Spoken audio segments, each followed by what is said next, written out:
Eu vou falar de uma série que eu gosto muito, que é o Cobra Kai. Eu faço alguns vídeos que vocês viram de iração, né? De coisa irada. Eu tento pelo menos fazer, né, galera? Bom, o que é o Cobra Kai? Cobra Kai é uma série de Kung Fu, de luta, se preferir. E a sexta temporada que acabou de ser lançada, mano, é irada demais.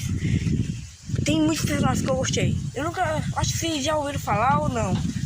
Então, o personagem que eu mais gostei na sexta temporada foi o Kon e o Miguel, o Robic, e o Falcão. Esses são os personagens favoritos. E o Johnny. Esses personagens aí são os mais fortes da série.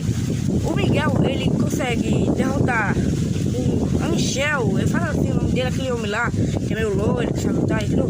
Aí, o Miguel derrota ele e vira o campeão mundial. E assim ele vence. Então, espero que vocês tenham gostado do vídeo. E se quiser mais vídeo de Cobra Kai, deixa o like e fui!